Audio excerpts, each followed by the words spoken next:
নমস্কার, আরও গল্প চ্যানেলে চলে এলাম আরেকটি নতুন গল্প পাঠ নিয়ে। আমার এই চ্যানেলের গল্পগুলি যদি আপনাদের ভালো লেগে থাকে তাহলে আমার চ্যানেলটা সাবস্ক্রাইব করে দেবেন আর গল্পগুলিকে লাইক করে দেবেন। আজকে শুরু করছি রমাপদ চৌধুরীর লেখা গল্প ডাইনিং টেবিল।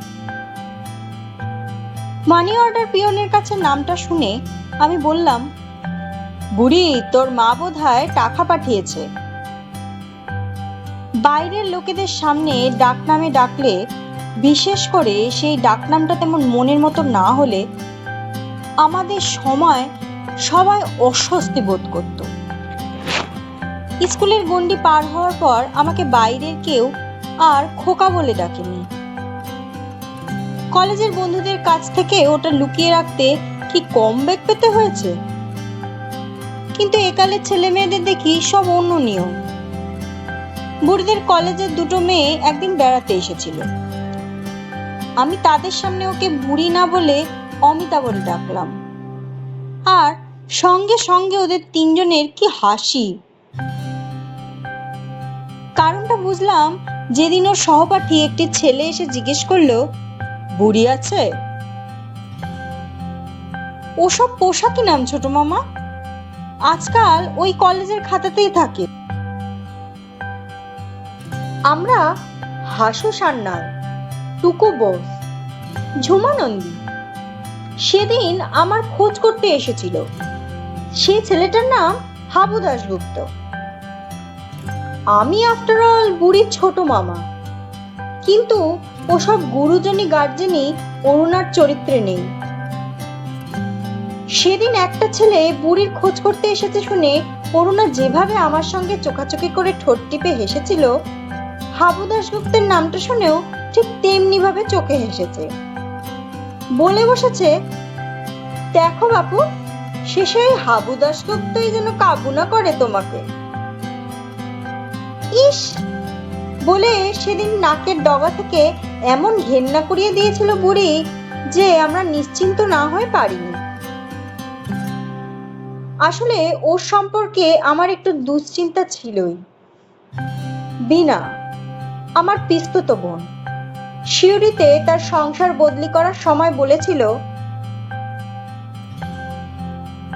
উনি হঠাৎ ট্রান্সফার হলেন, বুড়ির এমএ পরীক্ষা তো আর কটা মাস, ওকে তোমার কাছে রেখে যাবো খোকাদা। আমি আর বছরখানেক আগে এই দুই ঘরের ফ্ল্যাট নিয়ে আলাদা বাসা করেছি। পৈতৃক বাড়িটার পার্টিশন নিয়ে আমাদের চার ভাইয়ের মধ্যে অশান্তি লেগেই ছিল। চার জায়ের মধ্যে ঠান্ডা লড়াই কখনো কখনো রীতিমতো উত্তপ্ত হয়ে উঠত, যদিও ঝগড়াটা হতো তুচ্ছ বিষয় নিয়ে। আমি আমার অংশ বেচে দিয়ে ভেবেছিলাম এই দু ঘরে অনেক শান্তি। এমনিতেই জায়গা নেই, তার উপর আবার বুড়িকে এনে রাখার ইচ্ছে অরুণার ছিল না। তবু কম বয়সে বিনা আমার শুধু বোন নয়, বন্ধুও ছিল। আমি যখন একটা মেয়ের প্রেমে পড়ে হাবুডুবু খাচ্ছি, তখন ওর কাছে সব কথা বলতে পারতাম, আর ও আমাকে দাবার চাল দেওয়ার চালে ভালো ভালো অ্যাডভাইস দিত। তাই ওর সম্পর্কে আমার একটা সফট কর্নার আছে বলেই ওর কথা ফেলতে পারিনি। সে যাই হোক, বুড়ির নামে মানি অর্ডার শুনে একটুও বিস্মিত হইনি, কারণ বিনা মাঝে মাঝে ওর মেয়েকে টাকা পাঠাতো। বুড়ি কিন্তু ফিরে এলো লাফাতে লাফাতে,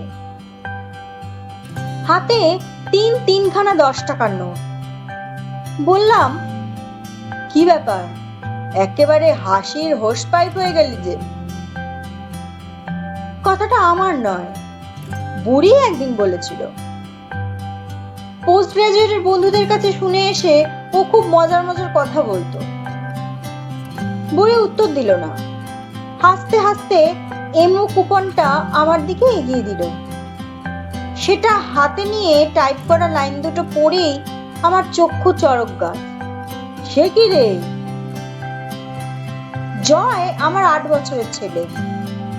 সে দু হাতের মার্বেল হাফ প্যান্টের দু পকেটে ভরে দিয়ে জিজ্ঞেস করলো, কি হয়েছে বাবা? অরুণা ততক্ষণে হইচই শুনে রান্নাঘর থেকে এসে হাজির। এত ফুর্তি সকলের, কি হয়েছে কি? সুমির বয়স 3। ও অনেক বেশি রিয়ালিস্ট। প্রশ্ন ধার ধারে না। ও শটান গিয়ে বুড়ির হাঁটু জড়িয়ে ধরেছে তখন। কারো হাতে টাকা পয়সা দেখলেই ওর লজেন্সের কথা মনে পড়ে যায়। বুড়ি তা দেখে আরো এক দমকা হেসে উঠে বললে, হবে হবে, লজেন্স না, গোটা একটা ক্যাডবেরি কিনে দেব। বলে এই সুমিকে টুপ করে তুলে নিয়ে একেবারে বুকে জড়িয়ে ধরল। আর সুমির তখন চাপের ঠেলায় ত্রাহি ত্রাহি চিৎকার। জীবনে প্রথম রোজগার, কি আনন্দ তুমি বুঝবে না মামিমা। বলার অবশ্য দরকার ছিল না, বুড়ির সারা শরীর তখন আনন্দ হয়ে গেছে। মাস 2 আগে বুড়ির লেখা কি একটা প্রবন্ধ বেরিয়েছিল একটা পত্রিকায়। ওর একটু সাহিত্যবাতিক আছে, তবে ছাপা হয়েছিল ওই একটাই। সেদিনও আমরা খুব খুশি হয়েছিলাম, কিন্তু তার জন্য ও যে আবার 30টা টাকা পাবে আমরা কেউই ভাবিনি। সেই প্রবন্ধটা পড়ে ওর মামিমা পিঠ চাপড়ানির মতো হেসে বলেছিল, মন্দ হয়নি। তার জন্য 30টা টাকা পেয়েছে শুনেও সেও এক মুখ হাসি হয়ে গেল। বললে, লেখাটা কিন্তু সত্যি ভালো হয়েছিল। বুড়ির তখন লেখা টেখা নিয়ে একটু শিরোপীড়া নেই। খাটের উপর পা ঝুলিয়ে বসে পা দোলাতে দোলাতে বললে, টাকাটা দিয়ে কি করা যায় বলো তো ছোট মামা। বললাম, তোর মাকে একটা শাড়ি কিনে দে। আহারে, স্লেটের ওপর ভিজে ন্যাকড়া বুলিয়ে দিল। শাড়ি বুঝি কম আছে মায়ের? একটাও পরতে দেয় না, তা জানো, সব জমিয়ে জমিয়ে রাখো। তারপরে অরুণার মুখের দিকে তাকিয়ে হাসি হাসি মুখে বলল, এই টাকা দিয়ে মামিমার পরীক্ষা নেব, বুঝলে ছোট মামা, এই রোববার গ্র্যান্ড ফিস্ট। অরুণা বললে, পাগল নাকি, বরং নিজের জন্যই কিছু কেনো, আমার পরীক্ষা না হয় মামার টাকাতেই নিও। কিন্তু বুড়ি কারো কথা শোনার মেয়েই নয়। আমরা ভুলেই গিয়েছিলাম রবিবার সকালেই বুড়ি বলে বসলো, মামিমা, তুমি ফিশ ফ্রাই করতে জানো? ওর মামিমা উত্তর না দিয়ে চোখের ইশারায় নিষেধ করলো আমাকে। সুতরাং আমাকে বলতেই হলো, তোর টাকা নিয়ে আমি বাজার যাবই না। তোমাকে দিচ্ছে কে? বুড়ি বলে বসলো, আমি নিজে বাজারে যাব, মেয়েরা আজকাল বাজার যায় না নাকি। অদ্ভুত জেদ মেয়েটার, কিছুতেই ছাড়লো না। জয়কে সঙ্গে নিয়ে নিজেই চলে গেল প্লাস্টিকের বাস্কেটটা হাতে ঝুলিয়ে। ঘন্টা 3 পরে ফিরে এলো, প্লাস্টিকের ঝোলায় একটা গোটা ইলিশ, আরো কি কি সব, কিন্তু মুখে তখন আর হাসি নেই। বেশ নার্ভাস নার্ভাস দেখাচ্ছে, ফর্সা মুখটা লালচে, ঘাম চকচক করছে। হাঁপাতে হাঁপাতে বললে, আরে বাস, বাজার করা খুব ডিফিকাল্ট ছোট মামা। জয় হেসে উঠে বললে, জানো বাবা, বুড়ি দিনা বাজারে গিয়ে শুধু ঘুরছে আর ঘুরছে, কি কিনবে ঠিকই করতে পারছে না। তারপর হঠাৎ বুড়ির দিকে তাকিয়ে বললে, গোটা ইলিশ কিনেছি দেখে লোকগুলো কেমন তাকাচ্ছিল। জয়ের কথা শুনে আমরা সবাই হেসে উঠলাম। হাসলো না শুধু অরুণা। বাজার করার চেয়ে রান্না করা যে কত ডিফিকাল্ট তা আন্দাজ করে নিয়ে আমি আর অরুণার দিকে তাকাতে সাহস পেলাম না। খেতে বসে কিন্তু দেখা গেল সত্যি সত্যিই ফিস্ট। বুড়ি তার মামিমার সঙ্গে সেই যে রান্নাঘরে গিয়ে ঢুকলো, তারপর ওদের হাসি চিৎকার ব্যস্ততায় বেশ বোঝা যাচ্ছিল অরুণা তখন আর একটু বিরক্ত নয়। এই ছোট ফ্ল্যাটের খুদে কিচেন যেন রীতিমতো বিয়ে বাড়ি। মাঝে মাঝে নানা রকমের সুস্বাদু গন্ধ ভেসে আসছিল, আর তার সঙ্গে ওদের হই হল্লা, রসিকতা। 12টা না 1টা ঘড়ি তো দেখিনি। তারা খেয়ে তাড়াতাড়ি স্নান সেরে এসে দেখি মেঝেতে সব কটা আসন পেতে জলের গ্লাস সাজিয়ে বুড়ি পরিবেশন করার জন্য রেডি। জয়, সুমি, এমনকি ওর মামিমাকেও জোর করে বসিয়ে দিয়ে বললে, ভয় নেই, সব একসঙ্গে খাবো আজ, আমিও বসবো। থালার দিকে, থালার চারপাশে বাটি, প্লেট ইত্যাদির দিকে তাকিয়ে আমি বললাম, সব টাকা শেষ করে এলি নাকি? বুড়ি হেসে বললে, ভারী তো 30 টাকা, একটা গোটা ইলিশের দাম কত জানো? নিজেদের জন্য এত খরচপত্তর কিংবা এত রান্না বান্নার ঝামেলা দেখা তো অভ্যাস নেই। কাউকে নিমন্ত্রণ করে খাওয়াতে হলে তবে এসব ভাবা যায়।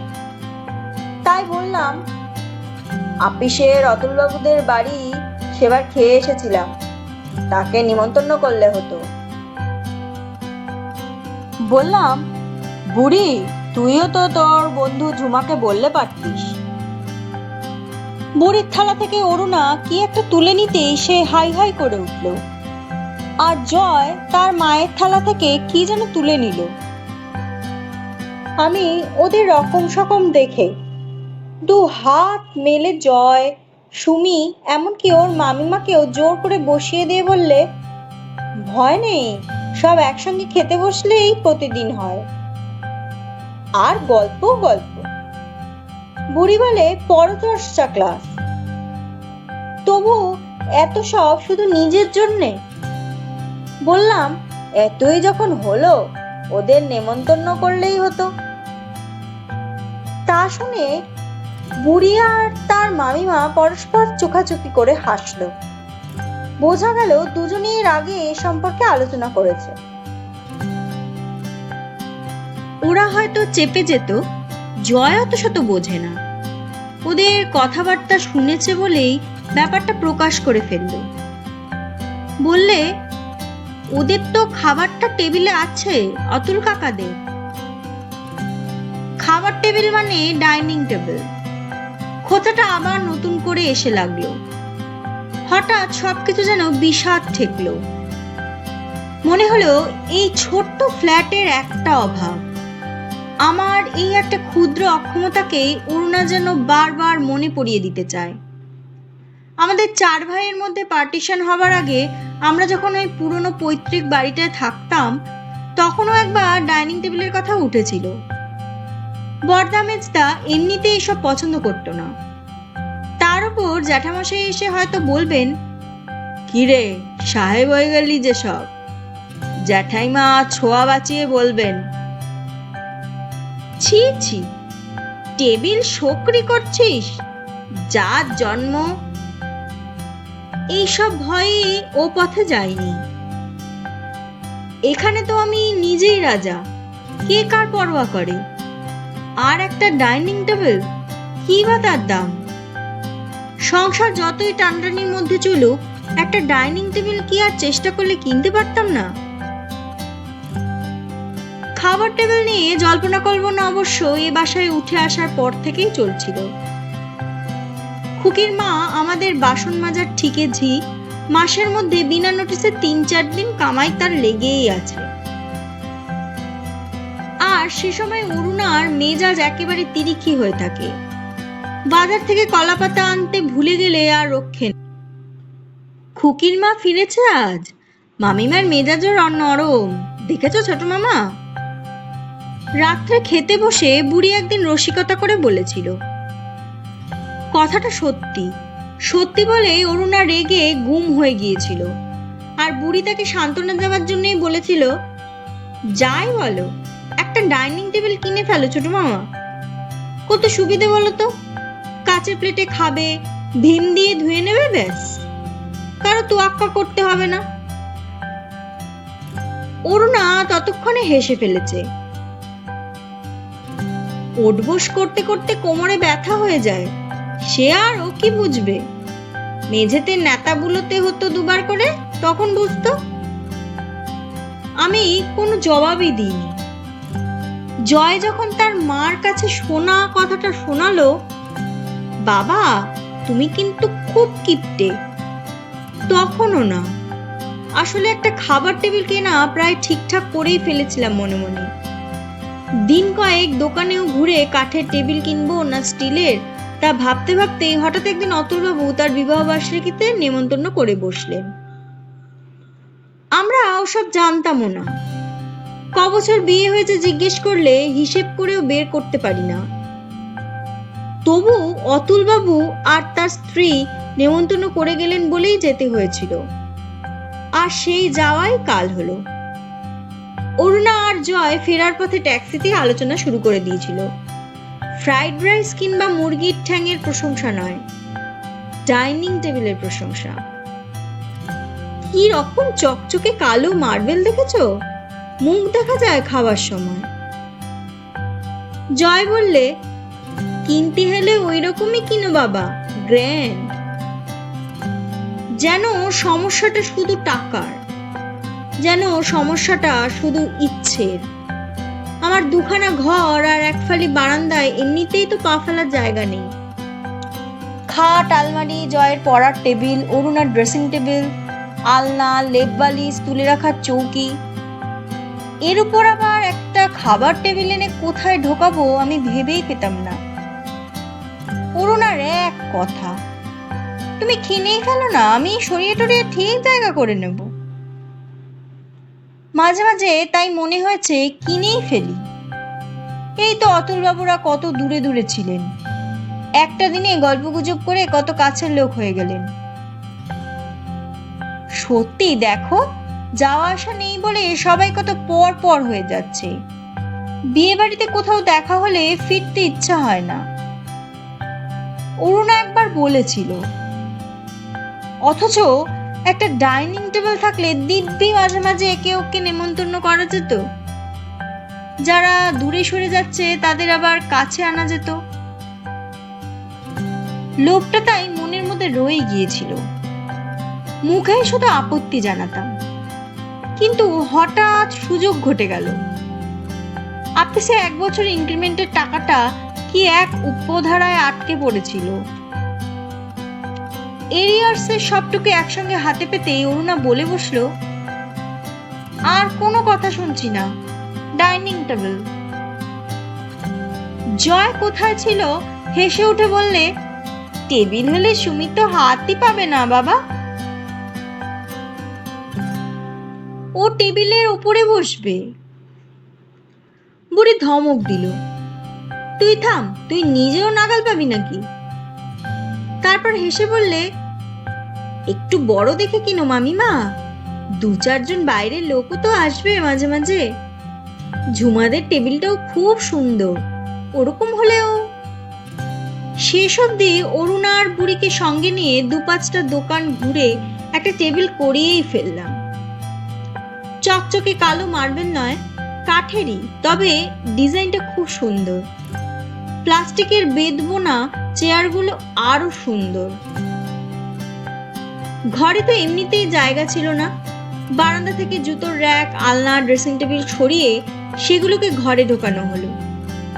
আর বারান্দা জুড়ে বসলো ডাইনিং টেবিল। তবু বেশ লাগলো তাকিয়ে তাকিয়ে দেখতে।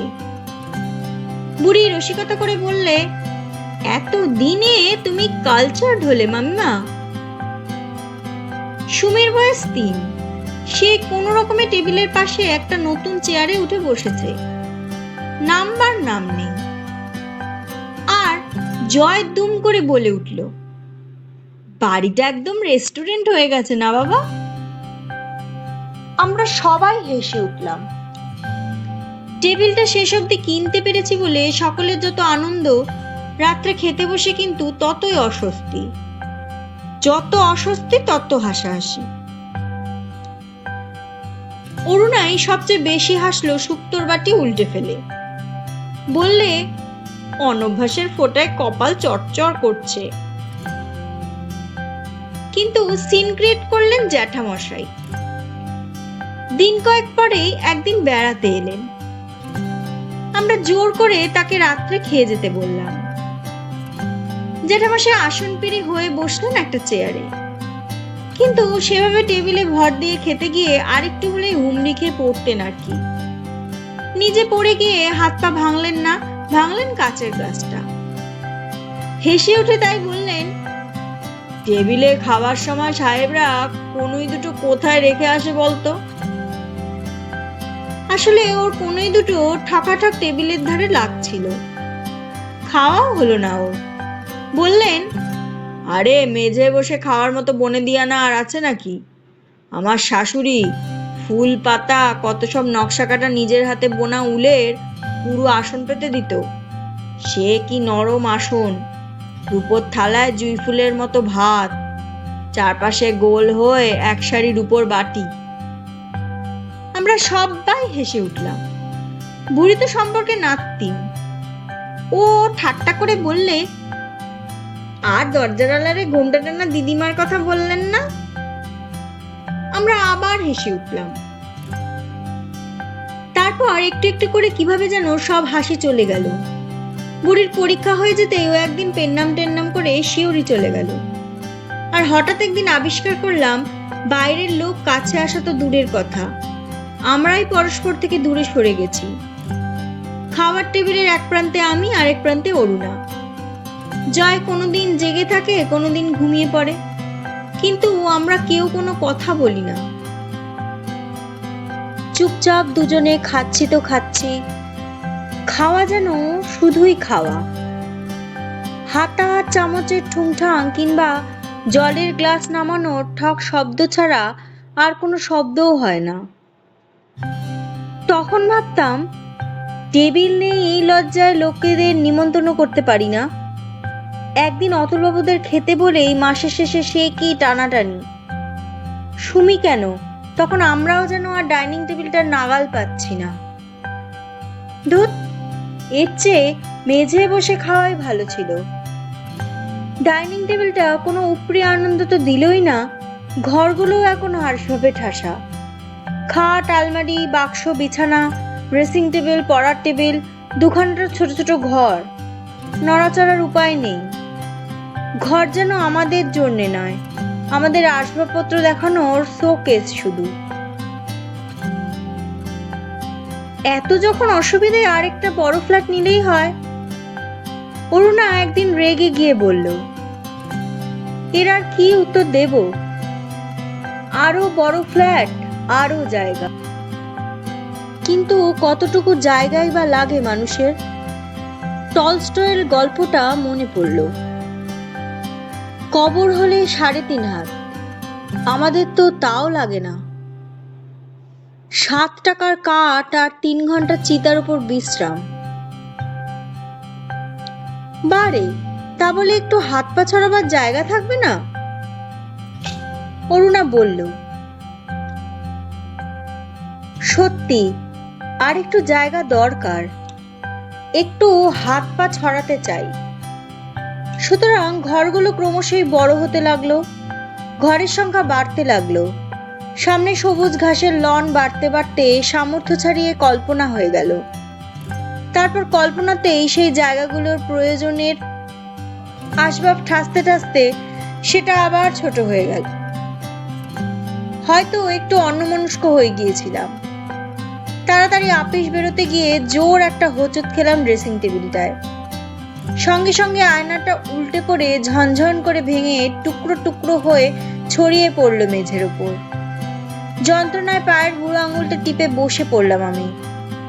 রাগে বলে উঠলাম, আসলে ফ্ল্যাটটা যেন ওরাই ভাড়া নিয়েছে, আমরা শালা সব উদ্বাস্তু। আমার মুখে শালা শুনে কিনা জানি না, জয় হি হি করে হেসে উঠল। হেসে উঠে বলল,